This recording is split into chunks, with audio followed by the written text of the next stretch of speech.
যে রাজনৈতিক বিবেচনায় বা হয়রানিমূলক উদ্দেশ্য প্রণোদিত বোমা গায়েমে মামলা যে সমস্ত দায়ের করা হয়েছিল আওয়ামী ফেসিবাদী সময়ে, সেই মামলাগুলোর বিষয়ে আমরা আবার একটা পত্র দিয়েছিলাম। আমরা দায়িত্ব গ্রহণের পরে ইন্টারিম গভর্নমেন্টের সময় কিছু মামলা প্রত্যাহার করা হয়েছে, কিন্তু সেখানে কিছু কিছু মামলা, কিছু শ্রেণীর মামলা অন্তর্ভুক্ত করা হয়নি, যেমন হত্যা মামলা, অস্ত্র মামলা, নারী নির্যাতন, মাদক পাচার, মানব পাচার, এই সমস্ত কিছু মামলা এই আওতাভুক্ত করা ছিল না। তখন আমরা পলিটিক্যাল গভর্নমেন্ট দায়িত্ব নেওয়ার পরে আমরা বিবেচনা করেছি যে আমাদের বিরুদ্ধেও অনেক অস্ত্র মামলা, হত্যা মামলা দেওয়া হয়েছে। এমনকি দেশনেত্রী বেগম খালেদা জিয়ার বিরুদ্ধেও হত্যা মামলা ছিল, অন্তত আমার জানা মতে 2-3টা, যাত্রাবাড়ি, কুমিল্লা সহ বিভিন্ন জায়গায়। 72 ঘন্টা ময়েশ্চার লক সমৃদ্ধ লিলি বডি ওয়াশ, শিয়া বাটারের গুডনেস স্কিন রিপেয়ার করে রাখে সফট ও গ্লোয়িং। 14 গ্রামের আমার বিরুদ্ধে একটি মামলা ছিল, অস্ত্র মামলাও ছিল।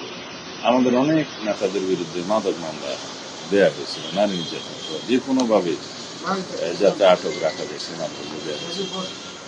সে জেলা পর্যায়ে যে কমিটিটা আমরা করে দিয়েছিলাম, হেডেড বাই জেলা ম্যাজিস্ট্রেট, এডিএম, এসপি, পিপি এবং আরও একজন প্রতিনিধি আছে, তারা এই কমিটি প্রজ্ঞাপন দিয়ে জনসাধারণের কাছে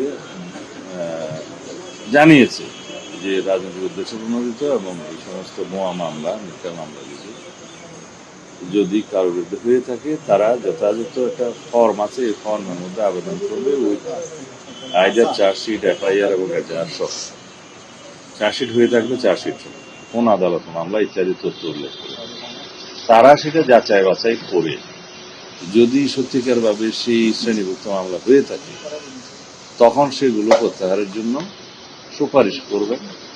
এগুলো প্রথমে স্বরাষ্ট্র মন্ত্রণালয়ে আসবে।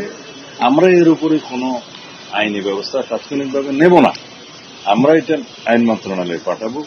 ওখানে আইনমন্ত্রীর সভাপতিত্বে একটা কমিটি আছে, তারা ভেটিং করে যদি সঠিক পায় যে সমস্ত মামলা প্রত্যাহারের জন্য উপযুক্ত মনে করবেন, তারা স্বরাষ্ট্র মন্ত্রণালয়ে পাঠালে আমরা সিআরপিসি 494 অনুসারে সেগুলো প্রত্যাহারের ব্যবস্থা নেব।